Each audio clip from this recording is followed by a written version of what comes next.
പുതിയൊരു വീഡിയോയിലേക്ക് സ്വാഗതം. Canon G4780 ആണ് പ്രിൻ്ററിൻ്റെ സ്കാനർ ഡ്രൈവർ എങ്ങനെ ഡൗൺലോഡ് ചെയ്ത് ഇൻസ്റ്റാൾ ചെയ്ത് ഉപയോഗിക്കാം എന്നതിനെക്കുറിച്ചുള്ളൊരു വീഡിയോ ആണ്. വീഡിയോ കാണുന്ന മുമ്പ് ചാനൽ ഒന്ന് സബ്സ്ക്രൈബ് ചെയ്യുക, ഫോളോ ചെയ്യുക, കമൻറ്റ് ചെയ്യുക, ഷെയർ ചെയ്യുക. നേരെ വീഡിയോയിലോട്ട് പോകാം.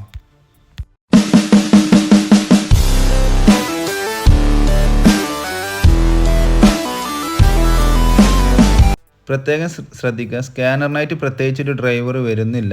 നിങ്ങൾ പ്രിൻ്റർ ഡ്രൈവർ ഇൻസ്റ്റാൾ ചെയ്യുന്ന കൂടെ തന്നെ സ്കാനറിൻ്റെ ഡ്രൈവറും സ്കാനറിൻ്റെ സോഫ്റ്റ്വെയറും കൂടെ ഇൻസ്റ്റാൾ ആവുന്നതാണ്. അത് ഞാൻ മുമ്പൊരു വീഡിയോയിലൂടെ പറഞ്ഞിട്ടുണ്ട്, ഒന്നുകൂടി ഇവിടെ റിപ്പീറ്റ് ചെയ്ത് കാണിച്ചു തരാം. പ്രത്യേകം ശ്രദ്ധിക്കുക, ആദ്യം തന്നെ നിങ്ങൾ കമ്പ്യൂട്ടറോ അല്ലെങ്കിൽ നിങ്ങളുടെ ലാപ്ടോപ്പ് ഏതാണോ അതും പ്രിൻ്ററും നമ്മൾ USB കേബിൾ കണക്റ്റഡ് ആയിരിക്കണം. എന്നിട്ട് മാത്രമേ ഈ പ്രോസസ്സ് ചെയ്യാൻ പാടുള്ളൂ. ശേഷം നമ്മൾ ആദ്യം ഒരു ബ്രൗസർ ഓപ്പൺ ചെയ്യുന്നു. അവിടെ ഗൂഗിളിൻ്റെ ഹോം പേജ് എടുത്തതിന് ശേഷം Canon സപ്പോർട്ട് ഇന്ത്യ എന്ന് ടൈപ്പ് ചെയ്ത് സെർച്ച് ചെയ്യുക. ഇവിടെ താഴെ തന്നെ ഫസ്റ്റ് തന്നെ ഇവിടെ നിങ്ങൾക്ക് ലിസ്റ്റ് ചെയ്ത് വരുന്നത് കാണാൻ സാധിക്കും. അതിൽ ഫസ്റ്റ് കാണുന്ന Canon ഇന്ത്യ എന്ന സൈറ്റ് ഓപ്പൺ ചെയ്യുന്നു. ഇവിടെ നമുക്ക് ഏറ്റവും എളുപ്പത്തിന് സെർച്ച് ബൈ മോഡൽ നെയിം എന്നുണ്ട്. അവിടെ ജസ്റ്റ് നമ്മളെ പ്രിൻ്ററിൻ്റെ മോഡൽ നെയിം ടൈപ്പ് ചെയ്ത് കൊടുക്കുക. ഞാനിപ്പോൾ ഇവിടെ G4780 എന്ന് ടൈപ്പ് ചെയ്യുമ്പോൾ താഴെ ലിസ്റ്റ് ചെയ്ത് വന്നിട്ടുണ്ട്. ജസ്റ്റ് അതൊന്ന് സെലക്ട് ചെയ്യുക. അത് സെലക്ട് ചെയ്താൽ നെക്സ്റ്റ് പേജിലോട്ട് പോകും. അവിടെ നമ്മൾ ആദ്യം ചെയ്യാനുള്ളത് നമ്മൾ ഓപ്പറേറ്റിംഗ് സിസ്റ്റം ഏതാണെന്നുള്ളത് സെലക്ട് ചെയ്യണം.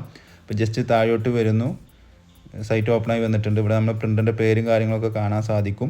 ഇപ്പോൾ നേരെ താഴോട്ട് സ്ക്രോൾ ചെയ്യുക. സ്ക്രോൾ ചെയ്യുന്ന സമയത്ത് ഇവിടെ നിങ്ങൾക്ക് ഓപ്പറേറ്റിംഗ് സിസ്റ്റം എന്നുള്ളത് ഇവിടെ കാണാൻ സാധിക്കും. കണ്ടില്ലേ?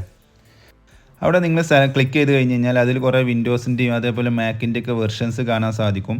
ബ്രാക്കറ്റിൽ ഡിറ്റക്റ്റഡ് പറഞ്ഞ എഴുതി കാണിക്കുന്നുണ്ടാവും. അപ്പോൾ അതായിരിക്കും നിങ്ങളെ വിൻഡോസിൻ്റെ അല്ലെങ്കിൽ നിങ്ങളുടെ OSൻ്റെ വെർഷൻ വരുന്നത്, നിങ്ങളുടെ സിസ്റ്റത്തിൽ ഇൻസ്റ്റാൾ ചെയ്ത OS വരുന്നത്. ജസ്റ്റ് ആ ബ്രാക്കറ്റിൽ ഡിറ്റക്റ്റഡ് പറഞ്ഞത് സെലക്ട് ചെയ്യുക. എന്നിട്ട് ജസ്റ്റ് സെർച്ച് എന്നുള്ളത് ക്ലിക്ക് ചെയ്യുക. അപ്പോൾ ഈ പേജ് ഒന്ന് റീലോഡ് ചെയ്തതിന് ശേഷം താഴെ കാണുന്ന ഈ ഫയൽ ജസ്റ്റ് അതൊന്ന് ക്ലിക്ക് ചെയ്യുന്നു. ആ ക്ലിക്ക് ചെയ്യുമ്പോൾ നെക്സ്റ്റ് പേജിലോട്ട് പോകും. അവിടെ ഡൗൺലോഡ് എന്നുള്ളൊരു ഓപ്ഷൻ കാണാൻ സാധിക്കും. ജസ്റ്റ് അതൊന്ന് ക്ലിക്ക് ചെയ്യുന്നതോടുകൂടി നമുക്ക് ആവശ്യമുള്ള ഫയൽ ഡൗൺലോഡിങ് ആവുന്നതാണ്.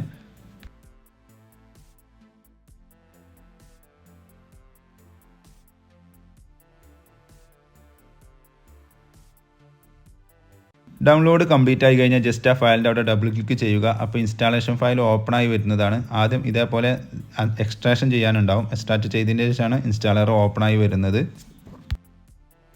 യെസ്, നമ്മൾ ഇൻസ്റ്റാളർ ഇവിടെ ഓപ്പൺ ആയി വന്നിട്ടുണ്ട്. നെക്സ്റ്റ് നിങ്ങൾ ക്ലിക്ക് ചെയ്യുന്നു. ഇവിടെ നമ്മൾ ഏത് റെസിഡൻസ് ഏരിയ എന്നുള്ളത് സെലക്ട് ചെയ്യുക. എന്നിട്ട് നെക്സ്റ്റ് എന്നുള്ളത് ക്ലിക്ക് ചെയ്യുന്നു.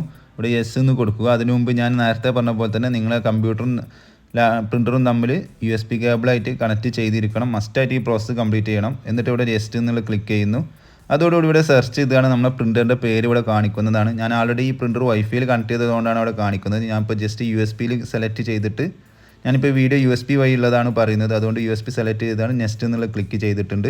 ഇപ്പോൾ ഇൻസ്റ്റാളിങ് നടന്നുകൊണ്ടിരിക്കുകയാണ്. ഇൻസ്റ്റാളേഷൻ കംപ്ലീറ്റ് ആയി കഴിഞ്ഞാൽ ഇതേപോലെ മെസ്സേജ് വരും. ജസ്റ്റ് ഒന്ന് എക്സിറ്റ് കൊടുക്കുക. സ്കാൻ ചെയ്യാനുള്ള ആപ്ലിക്കേഷൻ ഇതിൻ്റെ കൂടെ ഇൻസ്റ്റാൾ ചെയ്തിട്ടുണ്ടെന്ന് ഞാൻ മുമ്പ് പറഞ്ഞിട്ടുണ്ട്. അപ്പോൾ നമ്മളിവിടെ വിൻഡോ കീ പ്രസ് ചെയ്തിട്ടുണ്ട്. Canon യൂട്ടിലിറ്റീസ് എന്നുള്ള ഇത് ക്ലിക്ക് ചെയ്ത് കഴിഞ്ഞാൽ അതിലുണ്ടാവും IJ സ്കാൻ യൂട്ടിലിറ്റി എന്ന Canonൻ്റെ സ്കാനിങ് ടൂള്.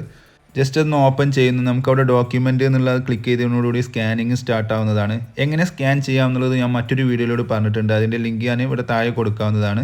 അപ്പോൾ ഇത്രയേ ഉള്ളൂ ഇതിൻ്റെ സ്കാനർ സോഫ്റ്റ്വെയർ ഇൻസ്റ്റാൾ ചെയ്യാൻ. പ്രത്യേകിച്ച് വേറെ സോഫ്റ്റ്വെയർ കാര്യങ്ങളൊന്നുമില്ല. പ്രിൻ്റർ ഡ്രൈവർ ഇൻസ്റ്റാൾ ചെയ്യുന്ന കൂടെ തന്നെ നമ്മൾ ഈ സ്കാനർ സോഫ്റ്റ്വെയറും ഇൻസ്റ്റാൾ ആവുന്നതാണ്. അപ്പോൾ ഇതേപോലെ നിങ്ങളൊന്ന് ട്രൈ ചെയ്ത് നോക്കുക. കൂടുതൽ വിവരങ്ങൾക്ക് വേണ്ടി ചാനൽ സബ്സ്ക്രൈബ് ചെയ്യുക, ഫോളോ ചെയ്യുക, കമൻറ്റ് ചെയ്യുക, ഷെയർ ചെയ്യുക. Thank you for watching my video.